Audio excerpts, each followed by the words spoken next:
अस्सलाम वालेकुम। आपको आज के प्रोग्राम में खुशामदीद। बानी पीटीआई ने 24 नवंबर को एहतजाज की कॉल दे रखी है। पीटीआई पंजाब के रहनुमाओं का अहम इजलास पेशावर में तलब किया गया, जिसमें पाकिस्तान तहरीक इंसाफ पंजाब के सदर हम्माद अजहर को खुसूसी तौर पर इजलास में शिरकत करने की हिदायत की गई थी। बुशरा बीबी ने पीटीआई के अरकान पंजाब असम्बली को पेशावर तलब किया था। तहरीक इंसाफ इस एहतजाज को फाइनल कॉल का नाम दे रही है। कुछ रहनुमा इस एहतजाज को डू और डाई एहतजाज भी कह रहे हैं, जिसमें तहरीक इंसाफ अपनी तमाम तर कुव्वत से बाहर निकलेगी। पीटीआई का मुतालबा यह है कि 26वीं तरमीम वापस ली जाए, चोरी का मैंडेट वापस किया जाए और सियासी कैदियों को रिहा किया जाए। लेकिन यह एहतजाज जो 9 दिन बाद होना है, क्या इसके लिए वो माहौल जिसकी तहरीक इंसाफ को जरूरत है वो मौजूद है या नहीं? पार्टी पहले भी एहतजाज कर चुकी है और हर एहतजाज के बाद इसकी मुश्किलात में मजीद इजाफा हुआ है। इस मरतबा क्या मुख्तलिफ होगा जिससे तहरीक इंसाफ अपने मतलूबा मकासद हासिल कर लेगी? एक सवाल बुशरा बेगम के हवाले से भी है कि वो अमली सियासत में क्या हिस्सा लेने जा रही हैं और तहरीक इंसाफ को इस हवाले से इजलास केपी में बुलाने की जरूरत क्यों पेश आई? वकील फैसल चौधरी का यह कहना है कि बानी पीटीआई को सियासी कायदीन से मुलाकात की इजाजत नहीं मिल रही। बुशरा बेगम ने बानी का पैगाम पार्टी रहनुमाओं तक पहुंचाना था और उनके जरिए पैगाम रसानी की गई। पीटीआई के मरकजी सेक्रेटरी इतलात शेख वकास अकरम का कहना था कि पंजाब में इजलास करने में मुश्किलात थी, इसलिए इजलास पेशावर में तलब किया गया था। उनका यह कहना था कि तहरीक इंसाफ के जो रहनुमा हैं उन्होंने यह भी कहा है कि बुशरा बीवी के पास जो है वो पार्टी का कोई ओहदा नहीं। अगर बीवी अपने खामद के लिए एहतजाज करे तो यह सियासत नहीं है। उन्होंने यह भी कहा कि जिसको हमने पैगाम देना था उनको पहुंच गया होगा। कानून की अमलदारी को यकीनी बनाने के लिए नौजवान, तलबा, ताजिर, सिविल सोसाइटी भी बाहर निकले। उन्होंने यह भी वाज़ेह किया कि एहतजाज में सूबाई वसाइल इस्तेमाल नहीं होंगे।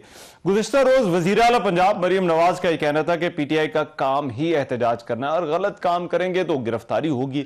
उन्होंने यह भी दावा किया कि सर्वे करवा लिए हैं कि फितना और इंतशार तहरीक नीचे और नून लीग ऊपर जा रही है।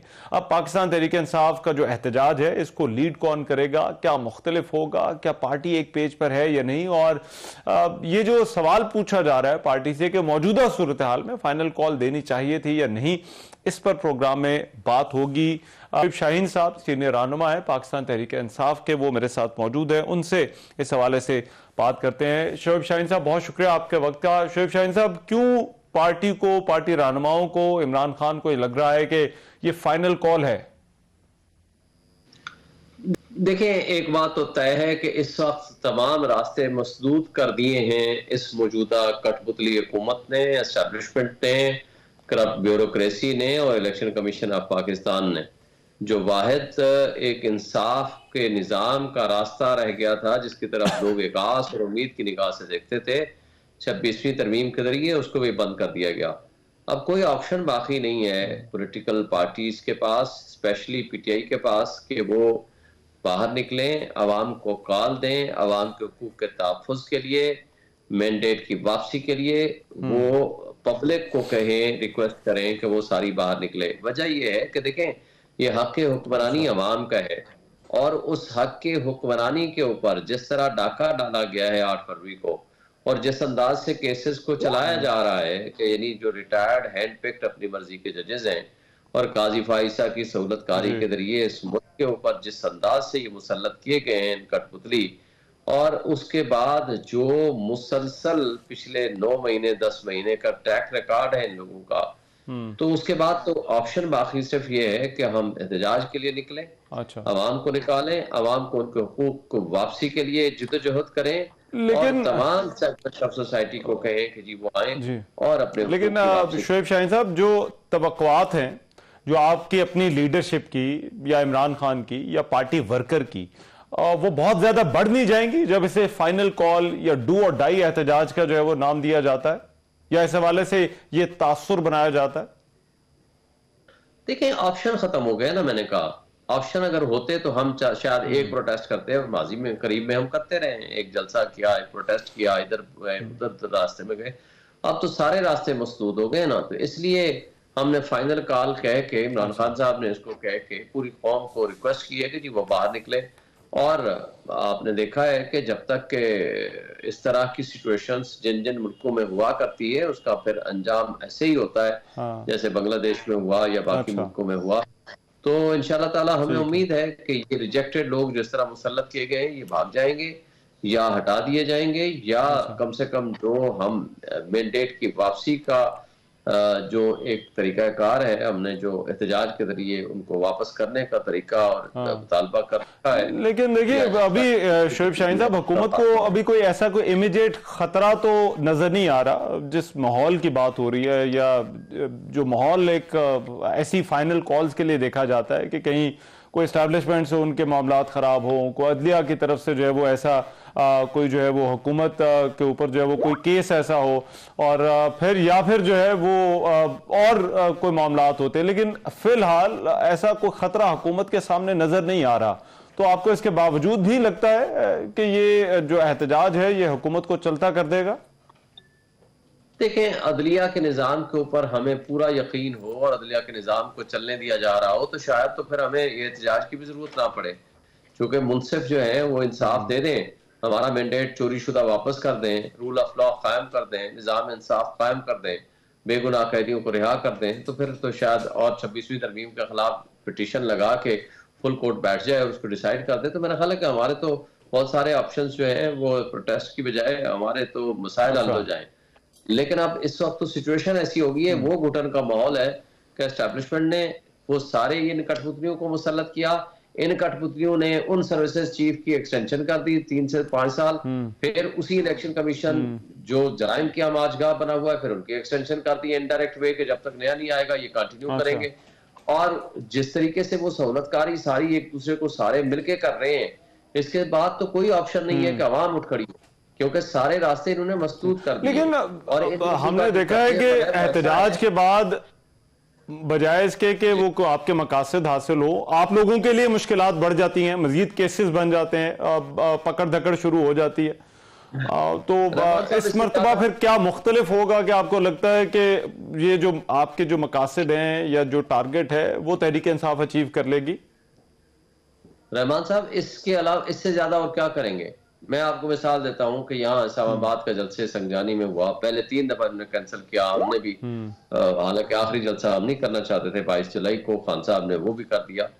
तो 8 सितंबर को हमारा जलसा था, 6 हाईकोर्ट के आर्डर से, मैं यहाँ का ऑर्गेनाइजर था, इस्लामाबाद का जलसा था, और डीसी का इजाजतनामा है, हाईकोर्ट के 6 हकों में, और उसके बावजूद पूरे 3 दिन पहले सारे रास्ते बंद कर दिए पूरे इस रीजन के, पिंडी इस्लामाबाद के दरमियान तो है ना, पूरे रीजन के बंद कर दिए। इस सब कुछ के बावजूद बहुत बड़ा जलसा हुआ और कामयाब तरीन पुरअमन तरीन जलसा था, कुछ भी नहीं हुआ। मैं अगले दिन ऑफिस में बैठा हुआ हूँ, 2 पर्चे दहशतगर्दी के मेरे खिलाफ उठा के ले गए कि जी मैंने SHO से पिस्टल छीन लिया, उसके पता नहीं पेट में रख दिया, किसी के कनपट्टे पे रख दिया और पर्चे हो गए। और इसी तरह हमारे पार्लियामेंटेरियंस को पार्लियामेंट हाउस से उठा लिया। तो बात यह है कि इन लोगों ने कौन सा काम है जो पहले नहीं किया हुआ जो आप करेंगे? तशद्दुद करना वो उन्होंने किया हुआ है, लोगों को उठाना उन्होंने किया हुआ है, लोगों के बच्चे उठाए, बीवियां उठाई, उनके घर वालों को मारा, तशद्दुद किया, हर वो हरकत की है जो इनको नहीं करनी चाहिए थी, खा वो इंटरम सेटअप हो या मौजूदा कठपुतली हुकूमत हो। तो इन लोगों तो वो वैसे ही करते चले जा रहे हैं। इसलिए हम कहते हैं कि अवाम निकले, अपने हुकूक का तहफ़्फ़ुज़ करे, और इंशाअल्लाह ताला मुश्किलात तो आती हैं, लेकिन अगर देखिए एक रास्ता शोएब शाहीन साहब, एक रास्ता ये होता है कि लोग ज्यादा निकल आते हैं, हुकूमत पर दबाव बढ़ जाता है, हुकूमत कहती है कि चलें आए बातचीत कर लें, और फिर उसमें से जो है वो कोई रास्ता निकलता है। तो आपको लगता है इसका कोई इम्कान है या कोई इस एहतजाज के नतीजे में कोई बात हो सकती है हुकूमत से? देखिए, अगर तो वाकई वो संजीदा होते तो माजी में भी बात कर लेते, अब भी कर लें, लेकिन उनके यहाँ कोई संजीदगी नहीं है। असल मसला ये है कि उनके पास तो अख्तियार और इक़्तिदार नहीं है, तो वो तो कठपुतली है। उनको तो जो हुक्म दिया जाता है उसके मुताबिक ये नाचना शुरू कर देते हैं। आप मुझे बताएं कि जुलाई के पहले हफ्ते में इन्होंने कहा वेपीसी बुला रहे हैं, खान साहब ने कहा, हम अडियाला जेल में ट्रायल में थे, साथियों ने सवाल किया, उन्होंने कहा जी बिल्कुल हम आएंगे। खान साहब के हुक्म के मुताबिक मैंने प्रेस कॉन्फ्रेंस की कि जनाब हमने शिरकत करनी है। 3 दिन बाद सुप्रीम कोर्ट का फैसला आता है 12 जुलाई को, और उसके बाद अदा तारण आता है 15 जुलाई को, कहता है कि नहीं जनाब हम तो PTI पे पाबंदी लगा रहे हैं और आर्टिकल 6 लगा रहे हैं। बेसिकली किसी के कहने पे उसने माहौल खराब करना था, हालांकि ना तो गवर्नमेंट का फैसला था, ना कैबिनेट का फैसला था, ना इत्तेहादियों का फैसला था, और ये उसने झूठ बोला। और आज तक क्या उसके खिलाफ एक्शन हुआ? बात यह है कि इनकी ना हुकूमत है, ना इनके पास अख्तियार है, ये सिर्फ कठपुतली है, इनको इस्तेमाल किया जा रहा है। लेकिन पता है कि लेकिन सर जिनसे शोएब शाहीन साहब आप बात करना चाह रहे हैं, जी देखें शोएब शाहीन साहब, जिनसे आप बात करना चाह रहे हैं, आज गार्डियन की स्टोरी आई है, उन्होंने भी कहा है कि वो आपसे बात नहीं करना चाहते, तो वो फिर ये मामला जो है वो कोई दरमियान में कोई मिडिल ग्राउंड आपको नजर आता है? ना करें इस कठपुतली हुकूमत को।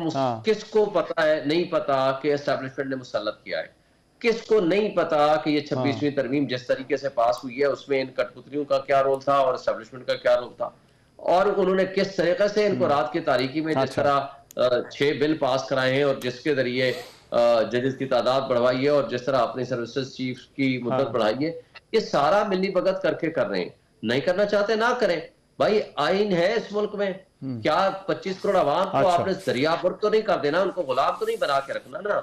इसलिए तो हम हकीकी आजादी की जंग लड़ रहे हैं, इसलिए तो हम हकीकी जिहाद की तरफ चल रहे हैं, हम अल्लाह की रज़ा के लिए सियासत कर रहे हैं, हम इस मुल्क के लोगों को उनके हुकूक। अच्छा मुझे बताइए, एक पार्टी के लिए, राइट शोएब शाहीन साहब, पार्टी के लिए एक बड़ा इशू वर्कर्स के निकलने का है, वो आपको लगता है, और केपी से तो वर्कर्स आ जाते हैं आपके, लेकिन असल मसला तो पंजाब का है, पंजाब से आपको लगता है वर्कर इस कॉल पर निकलेगा?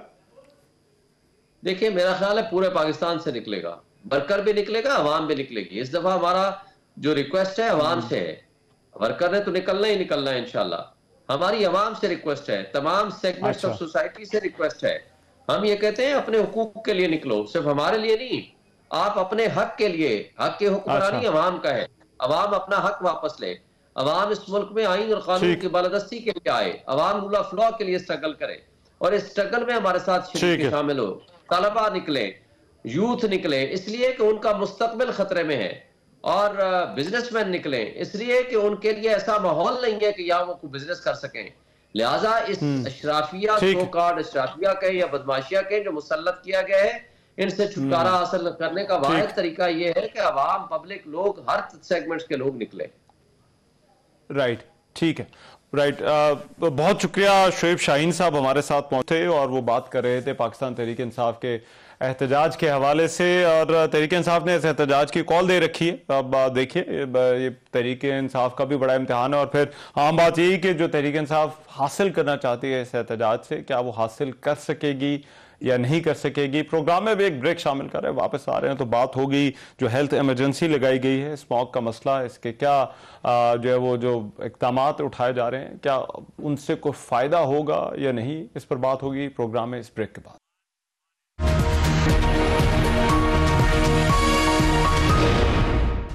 Welcome back after the break. Lahore समेत पंजाब के कई शहरों पर स्मॉग का राज बरकरार है और लाहौर दुनिया भर में आलूदा तरीन शहरों में फिर सरे फहरिस्त है, जहां एयर क्वालिटी इंडेक्स 780 रिकॉर्ड किया गया। पंजाब में स्मॉग के 22 अक्टूबर में सांस के इमराज में मुब्तला 19 लाख से ज्यादा अफराद अस्पताल लाए गए। स्मॉग की बिगड़ती सूरत हाल पर आज पंजाब हुकूमत ने लाहौर और मुल्तान में हेल्थ इमरजेंसी नाफिज कर दी। सीनियर वजीर मरियम औरंगजेब ने ऐलान किया कि अगला जो जुमा है, हफ्ता और इतवार, ये लाहौर और मुल्तान में मुकम्मल लॉकडाउन होगा। ताहम पीर, मंगल और बुध को स्मॉग की सूरत हाल देखेंगे।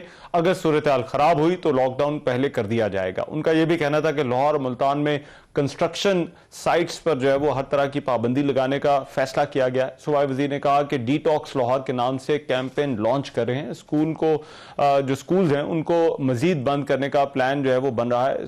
कॉलेज और यूनिवर्सिटीज को भी ऑनलाइन किया जा रहा है। स्कूलों की छुट्टियों को दोबारा रिव्यू किया जाएगा।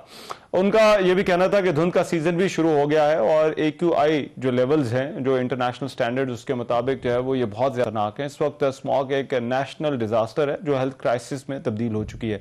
ना भारत हवा का रुख बदल सकता है, ना हम, और दोनों ममालिक को इकट्ठे बैठना पड़ेगा। Friday, Saturday, Sunday complete lockdown होगा। हम 3 दिन देखेंगे, मंडे, ट्यूसडे, वेडनेसडे। अगर इसको हमें पहले करना पड़ा तो हम इसको पहले भी करेंगे। Schools, colleges, universities, private and public, इनको ऑनलाइन आज से किया जा रहा है। जो रेस्टोरेंट्स हैं, 4 बजे का टाइम दिया है, तब तक वो कर सकते हैं डाइनिंग, लेकिन 4 बजे के बाद सिर्फ टेक अवे जो है वो हम खोल रहे हैं। लाहौर हाई कोर्ट ने स्मॉग पर काबू पाने के लिए पंजाब हुकूमत को एक लॉन्ग टर्म पॉलिसी बनाने की भी हिदायत की है। अदालत का यह कहना था कि ज़रई जमीन पर हाउसिंग सोसाइटीज ना बनाई जाएं। स्मॉग पर कम से कम 10 साल की पॉलिसी बनानी चाहिए। इससे पहले गवर्नर पंजाब सरदार सलीम अहमद खान ने भी अपनी इत्तेहादी हुकूमत पर तनकीद करते हुए कहा था कि बारबेक्यू, तालीमी इदारे और पार्क बंद करने से स्मॉग का खात्मा नहीं होगा। हुकूमत के पास डेटा है, एमरजेंसी लगा है। स्मॉग के बायस ना सिर्फ मजीद सेहत के मसाइल जन्म ले रहे हैं बल्कि मुआशी तौर पर भी बोझ पड़ रहा है। अब ये जो स्मॉग वाला मसला है, इस पर हेल्थ इमरजेंसी से क्या कोई फायदा होगा या नहीं, इस पर बात करने के लिए आयशा मेरे साथ इस्लामाबाद स्टूडियो में मौजूद हैं। आयशा खान साहिबा क्लाइमेट एक्सपर्ट हैं, उनसे इस हवाले से मजीद बात करते हैं। आयशा खान साहिबा, बहुत शुक्रिया आपके वक्त का। सबसे पहले तो बताइए कि आपको लगता है ये इमरजेंसी लगाने से कुछ बेहतरी की उम्मीद की जा सकती है, ये जो इक़दाम अभी तक उठाए जा रहे हैं? देखिए, इस वक्त जो हालात हैं उसमें तो इसको एज एन इमरजेंसी ही डिक्लेयर किया जा सकता है। ये दूसरी बात है कि इस पे फिर बैठ के बात करने की जरूरत है कि इसके कॉजेज क्या हैं, इसका सोल्यूशन क्या है और इस पे आज तक काम क्यों नहीं हुआ। क्योंकि जो एनवायरमेंटल गवर्नेंस है उसको आप आइसोलेशन में नहीं देख सकते, ये हमारे ओवरऑल गवर्नेंस का एक हिस्सा बनती है। तो अगर आप ओवरऑल गवर्नेंस को देखेंगे तो उसमें आपको काफी वीकनेसेस नजर आएंगी और वो वीकनेसेस हैं इन्फोर्समेंट की। तो जो भी पॉलिसी आप बना लेंगे, हाई कोर्ट जो भी आपको ऑर्डर दे देगा, अगर आप उस पॉलिसी को बनाने के बाद उस पर अमल नहीं करेंगे, और हमने ये माजी में भी देखा है, बेशुमार पॉलिसीज हैं पाकिस्तान के पास, क्लाइमेट चेंज पॉलिसी भी है, वाटर भी है, फूड सिक्योरिटी भी है, एनर्जी भी है, लेकिन अगर हम उनके कंप्लायंस रिकॉर्ड्स को देखते हैं तो वो काफी वीक हैं। आपको लगता है ये जो इक़दाम है, इनका इक़दाम की हद तक तो हैं, लेकिन इनकी इम्प्लीमेंटेशन जो है, जो निफाज है, वो असल मसला है? अभी देखें, अगर लॉकडाउन का अनाउंस किया है तो ये अच्छी बात है, क्योंकि इस वक्त जो लेवल्स हैं वो तो इतने हैजर्डस हैं कि उनमें बाहर निकलना ही मुश्किल है। ये तो ऐसा है ना कि जैसे आप पॉइजन ब्रीथ कर रहे हैं अपने सिस्टम के अंदर।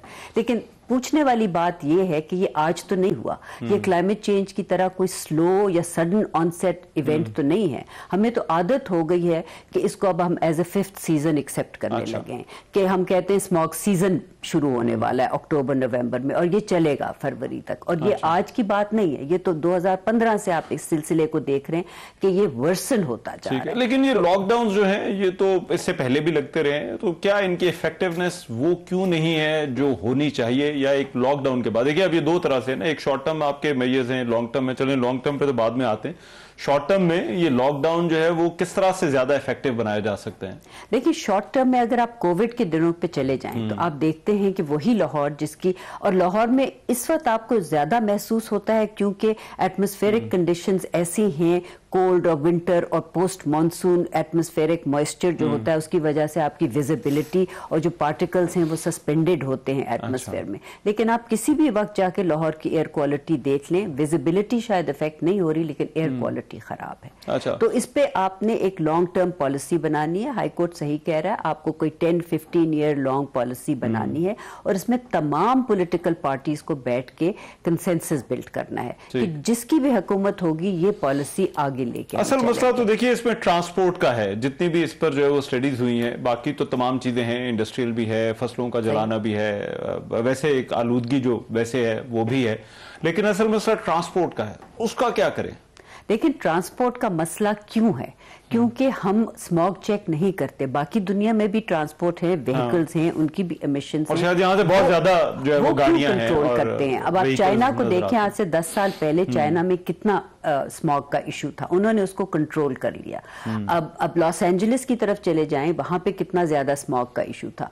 बाकी ममालिक में भी था, लेकिन उन्होंने फिर इकदाम लिए, उस पर अमल किया, एनवायरमेंटल प्रोटेक्शन एजेंसीज बनाई, उनके लॉज हैं, उनके रेगुलेशंस हैं, क्लीन एयर एक्ट्स पास हुए, हमारे यहाँ भी पास हुए, लेकिन हम उसमें कोई चेंज नहीं देख रहे। अब ईपीए को अगर आप देखें तो इस्लामाबाद में भी ईपीए, हर प्रोविंस में भी ईपीए है। इनके पास तो अभी तक सोर्स अपोर्शनमेंट का वो ही नहीं है सिस्टम कि ये बता सके कि कितनी इमिशन कहां से आ रही है। हम लोग रिलाई करते हैं कि एफएओ ने एक रिसर्च की थी, नंबर ऑफ व्हीकल्स कम करना है या गाड़ियों की तादाद कम करना फोकस होना चाहिए, या फिर जो है वो जो क्वालिटी है, जो फ्यूल की क्वालिटी है वो फोकस होना चाहिए? देखिए, गाड़ियों में भी बहुत इंक्रीज हुआ है ना। अगर आप देखें कि रजिस्टर्ड व्हीकल्स जो हैं पाकिस्तान में 2006 और 2020 के दरमियान 400% इंक्रीज हुआ है इनमें। अगर आप इंडस्ट्रियल इमिशंस को देखेंगे तो उसमें 1000% फ्रॉम 1972 अब तक हुआ है। तो ये इमिशन इंक्रीज भी और यहाँ पे पुरानी से पुरानी गाड़ी भी चल रही होती है जिसपे कोई स्मॉग सर्टिफिकेशन की किसी को जरूरत नहीं होती। और जो हम पेट्रोल यूज करते हैं वो यूरो 2 करते हैं। तो यूरो 2 एक लो ग्रेड पेट्रोल है। दुनिया भर में वो ऑब्सोलीट हो चुका है। पाकिस्तान में अभी तक उसका इस्तेमाल हो रहा है। कुछ साल पहले हमने सुना था कि अब पाकिस्तान में यूरो 5 आएगा, लेकिन तो क्या वजह है हम यूरो 5 पर जो है वो क्योंकि वो ज्यादा महंगा होता है, उस पर फिर हमें प्राइस ज्यादा लगानी पड़ेगी कंज्यूमर से, फिर उस पर शिकायत आएगी, तो इसलिए हम यूरो 2। और मेरा पर्सनल ये ख्याल है, मैं इसको उससे नहीं कह सकती अथॉरिटी के साथ, कि शायद हम उस यूरो 2 में भी एडल्ट्रेशन कर रहे हैं। क्योंकि आप देखेंगे कि वो भी उतना प्योर नहीं है जितना यूरो 2 प्योर होना चाहिए। क्योंकि यूरो 2 में अगर आप सल्फर डाइऑक्साइड ले लें, कार्बन मोनोऑक्साइड ले लें, आप नाइट्रोजन ऑक्साइड ले लें, यही चीजें एटमॉस्फेयर में जो PM 2.5 पार्टिकल्स सस्पेंडेड होते हैं, जिनको हम फिर इनहेल करते हैं, जिसके मनफी असरात होते हैं हमारी सेहत पे, तो ये सारे अगर आप यूरो 2 यूज करेंगे तो ये 500 पार्ट्स पर मिलियन।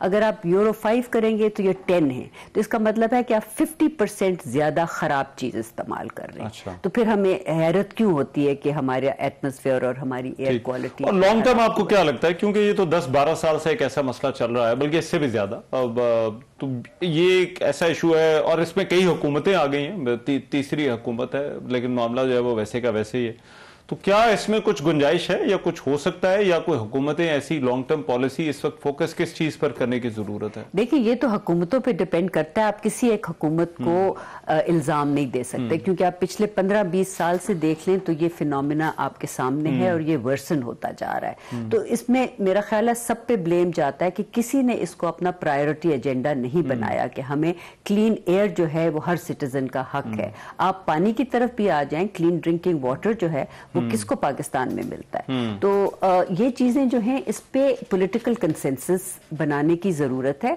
क्योंकि हमने ये नहीं देखना कि किस हुकूमत ने इस प्रोसेस को शुरू किया था और फाइनली कहां जाके ये कंप्लीट हुआ और किसको क्रेडिट मिल रहा है। हमें ये देखना चाहिए कि इसका हमारे मुल्क के लिए क्या फायदा है। अच्छा, अब एक कोई ऐसा मैयर जिस पर आपको लगता है कि हुकूमत को फौरी तौर पर जो है वो उठाने की जरूरत है, ताकि ये शॉर्ट टर्म में को लोगों को रिलीफ मिल सके, अगर अगले हफ्ते ना सही 2 या 3 हफ्तों में सूरत हाल को बेहतर शॉर्ट टर्म के तो आपके वही एड हॉक मेजर्स होंगे कि आप हेवी ट्रैफिक को रोक दें, आप स्कूलों को बंद कर दें, आप लॉकडाउन कर दीजिए। तो ये तो आपने कर लिया, लेकिन ये मसले का हल तो नहीं है। थोड़ी सी इससे आपको रिलीफ मिल जाएगी।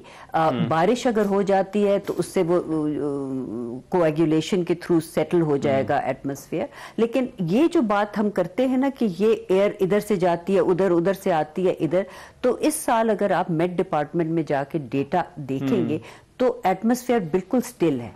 अच्छा। कोई एयर मूवमेंट हो ही नहीं रही। अच्छा, इतनी ज्यादा नहीं है। तो लोअर एटमॉस्फेयर में जो थोड़ी बहुत होती है वो नॉर्थ वेस्टर्ली। लेकिन क्या इसका हमें कहीं से पता चल सकता है कि ये जो इकदाम उठाए जा रहे हैं, या अगर कोई लॉकडाउन अनाउंस होता है तो क्या उसका कोई फायदा होता है या नहीं होता? देखिए, लॉकडाउन से तो फायदा होगा ना। इमीडिएटली मैंने आपको कोविड की मिसाल दी थी कि एकदम से लाहौर का जो एयर क्वालिटी इंडेक्स था वो इम्प्रूव हो गया था। तो अगर आप लॉकडाउन करेंगे, ट्रैफिक में जो आप ऐड कर रहे हैं फ्यूल और इमिशंस वो कम करेंगे तो कुछ फर्क तो पड़ेगा। अच्छा। लेकिन जो आपके बाकी फैक्टर्स हैं, जैसे इंडस्ट्री है अगर वो चल रही है, जो फायर बर्निंग एग्रीकल्चरल स्टबल की होती है वो चल रही है, ब्रिक क्लेन्स हैं वो काम कर रहे हैं, तो वो कंट्रीब्यूट करते रहेंगे। लेकिन एक मेजर जो कंट्रीब्यूटर है व्हीकुलर इमिशंस, उसको अगर आप कम कर देते हैं वो शायद 40 या 50% बारिश हो जाए। राइट, बहुत शुक्रिया। आयशा खान हमारे साथ मौजूद थी, बात कर रही थी कि जो हेल्थ इमरजेंसी की बात हो रही है, जो इस वक्त इक़दाम उठाए जा रहे हैं, क्या उनका कोई फायदा होगा या नहीं होगा। प्रोग्राम में एक ब्रेक शामिल कर रहा हूं, वापस आ रहा हूं इस ब्रेक के बाद। Welcome back after the break. IMF वफ्द ने अपना दौरा मुकम्मल कर लिया। आज वजीर खजाना मोहम्मद औरंगजेब से IMF के इस वफ्द ने अलविदाई मुलाकात की। इस वफ्द ने शराइत पर सख्ती से अमल दरामद का मुतालबा किया है और वफ्द जो है वो पाकिस्तान की मुआशी सूरत हाल पर एक रिपोर्ट भी मुरतब करेगा। IMF वफ्द के साथ अब इक्तसादी जायजा मार्च में होगा। पाकिस्तान ने IMF को यकीन दहानी कराई है कि कम अज कम 3 सूबे ज़राई इनकम टैक्स की शरह को 45% तक बढ़ाने के लिए अपने कवानीन में तरमीम करने के लिए तैयार हैं। एक्सप्रेस ट्रिब्यून के मुताबिक ज़राई इनकम टैक्स बिल के एक मसवदे में तजवीज़ किया गया है कि छोटी कंपनी के लिए इनकम टैक्स की शरह 20% और आम कंपनी के लिए 29% होगी। 16 लाख रुपए तक जिनकी आमदनी है उस पर 20% की शरह से ज़राई टैक्स होगा। 32 लाख आमदन वालों पर शरह 30% होगी। 56 लाख रुपए तक जो आमदनी होगी उस पर शरह 40% होगी और सालाना 56 लाख रुपए से ज्यादा आमदन वाला जो किसान होगा उस पर टैक्स की शरह अब 45% तक की जाएगी। दूसरी जानिब रोजनामा जंग के मुताबिक सऊदी अरब से 3 खरब 35 अरब रुपए की जो तेल की सहूलत है उस पर भी IMF ने खदशात का इजहार करते हुए कहा है कि सऊदी अरब तेल की जो सहूलत है उस पर अमल दरामद को रेकोडेक से जोड़ सकता है। अब मिनी बजट आना है या नहीं आना, इस हवाले से बहुत सी बातें हैं, बहुत सी क्यास आ रही हैं। क्या इसमें कोई सदाकत है कि IMF की जानिब से डू मोर के मुतालबात अभी भी जारी हैं और ये जो वफ्द अभी आया था इसके साथ क्या बातचीत हुई है, हुकूमत का मौक़िफ़ जो है वो क्या है और क्या वाकई पाकिस्तान के लिए जो है वो लोगों पर टैक्सेस का मजीद बोझ डलने वाला है, इस पर बात होगी। और शहबाज राना साहब हमारे साथ मौजूद हैं, कॉलीग हैं मेरे, अपना शो भी होस्ट करते हैं और फिर एक्सप्रेस ट्रिब्यून के सीनियर कॉरेस्पॉन्डेंट हैं, इकोनॉमी पर नजर रखते हैं। बहुत शुक्रिया शहबाज राना साहब आपके वक्त का।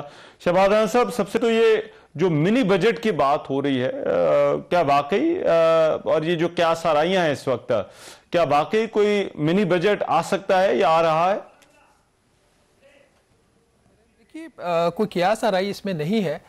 इस दफ़ा जो IMF का प्रोग्राम है वो बड़ा ही क्लियर है इस हवाले से कि अगर टैक्स जो आपके टारगेट्स हैं उसमें कोई कमी आती है तो मिनी बजट लाना पड़ेगा। और मिनी बजट में आपको क्या क्या कुछ करना है वो भी जो IMF का प्रोग्राम है उसके अंदर लिखा हुआ है। तो इसमें कोई ऐसा कोई कंस्पिरेसी थ्योरी भी नहीं है।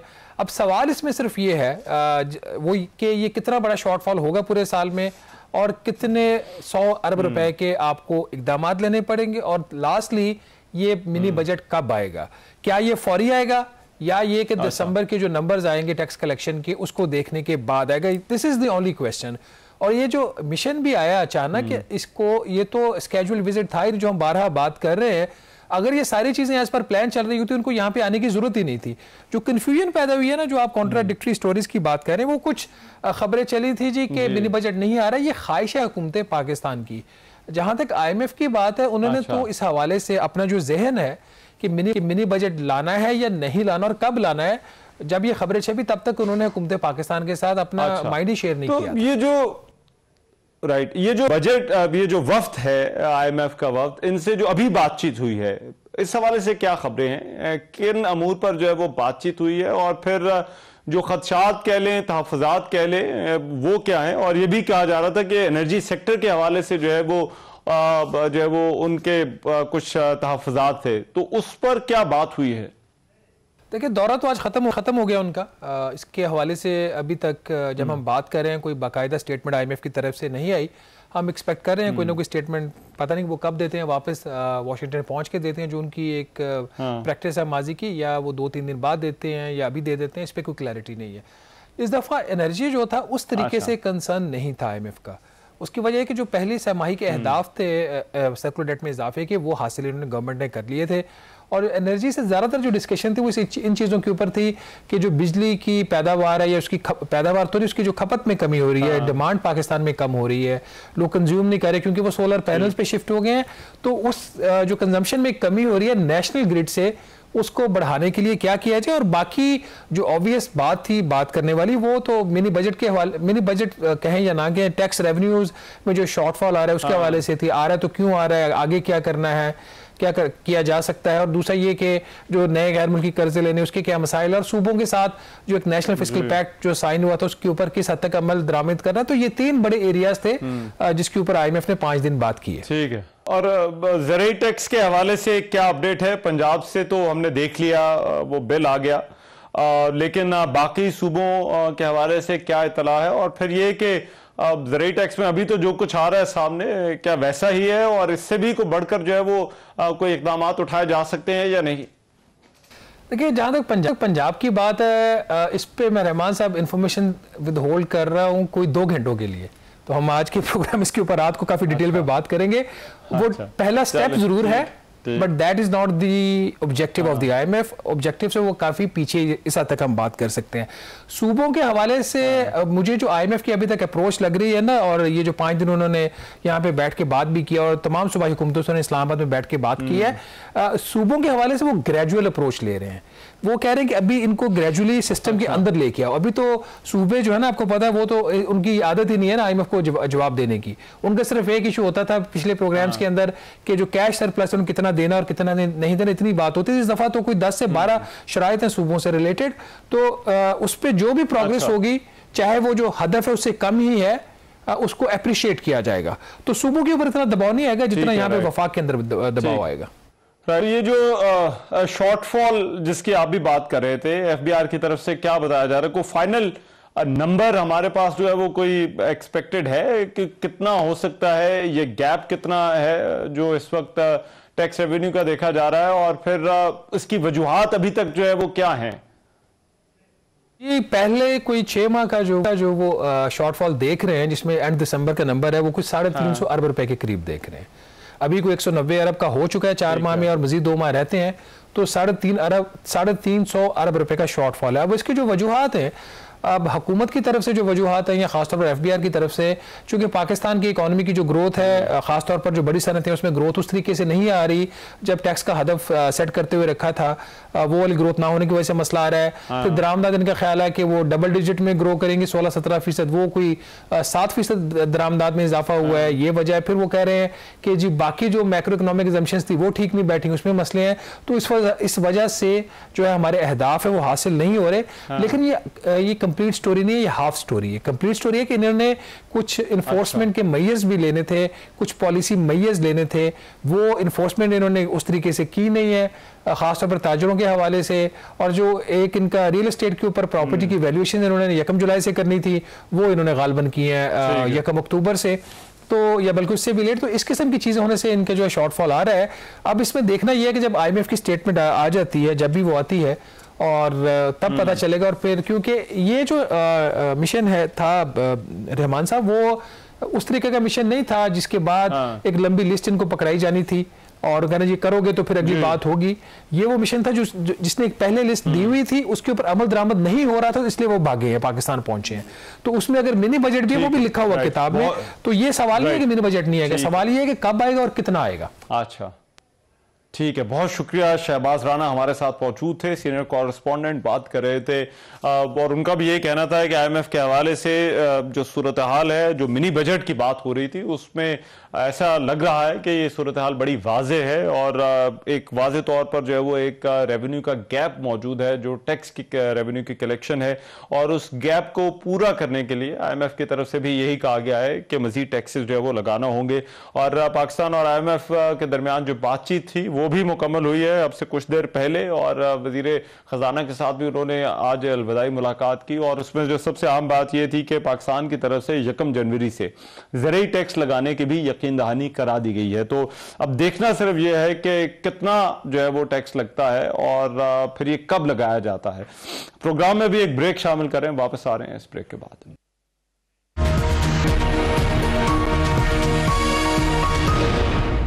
Welcome back after the break. Pakistan में इंटरनेट तक रसाई के हवाले से कुछ अहम डेवलपमेंट्स हैं। एक तो वजारत दाखिला ने पाकिस्तान टेलीकम्युनिकेशन अथॉरिटी को मुल्क भर में इस्तेमाल होने वाले गैर कानूनी VPN बंद करने के लिए खत लिख दिया है। PTI को लिखे गए इस मरासले में कहा गया है कि मुल्क में VPN का इस्तेमाल दहशतगर्द कर रहे हैं। VPN से दहशतगर्द बैंक ट्रांजैक्शंस और दहशतगर्दी में मदद हासिल करते हैं। वजारत दाखिला का यह कहना है कि VPN इस्तेमाल करके दहशतगर्द अपनी शनाख्त और बातचीत को छुपाते हैं, और इसके साथ साथ VPN को फहाशी और तौहीन आमेज मवाद के लिए भी इस्तेमाल किया जाता है। दूसरी तरफ इसी हवाले से पाकिस्तान इस्लामी नजरियाती कौंसिल ने भी VPN के इस्तेमाल को गैर शरई करार दे दिया। एक प्रेस रिलीज में चेयरमैन इस्लामी नजरियाती कौंसिल डॉक्टर रागिब नईमी का यह कहना था कि हुकूमत को इख्तियार है कि बुराई और इस तक पहुंचने वाले जो इकदामात हैं उनका खात्मा करे। उन्होंने कहा कि मुतनाज़े, गुस्ताखाना, मुल्की सालमियत के खिलाफ इस्तेमाल होने वाली जो ऐप्स हैं उनको फौरन बंद किया जाना चाहिए।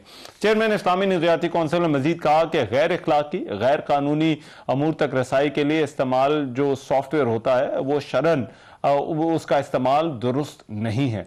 इसके साथ पीटीए ने मुल्क में जो इस्तेमाल होने वाले वीपीएन है उनकी रजिस्ट्रेशन के लिए अब एक पोर्टल खोल दिया है, जहां रजिस्टर्ड होने के बाद सार्फिन फ्रीलांसिंग और दीगर स्टेक होल्डर्स के साथ जो इस्तेमाल के लिए है वो वीपीएन इस्तेमाल कर सकेंगे। लेकिन इस सब के बावजूद वीपीएन और सोशल मीडिया प्लेटफॉर्म्स पर ये जो रेगुलेशन के लिए इक़दाम किए जा रहे हैं, इनको कदगिन के तौर पर भी जो है वो या एक पाबंदी के तौर पर भी जो है वो देखा जा रहा है, और इन इक़दाम को मुल्क में आज़ादी इज़हार राय को दबाने की कोशिश के तौर पर भी जो है वो देखा जा रहा है। लेकिन क्या इसका कोई फ़ायदा होता है या नहीं, और एक ऐसी एज में, एक ऐसे दौर के अंदर कि जहाँ पर जो है वो इंटरनेट तक रसाई जो है वो एक बड़ा मामला है, एक बड़ी ज़रूरत है, तो क्या इनसे जो है वो रेगुलेशन बेहतर होगी या फिर जो है वो रसाई मुतासिर होगी? आज के प्रोग्राम से इतना ही। मेज़बान रहमान को इजाज़त दीजिए, अल्लाह ने के बाद।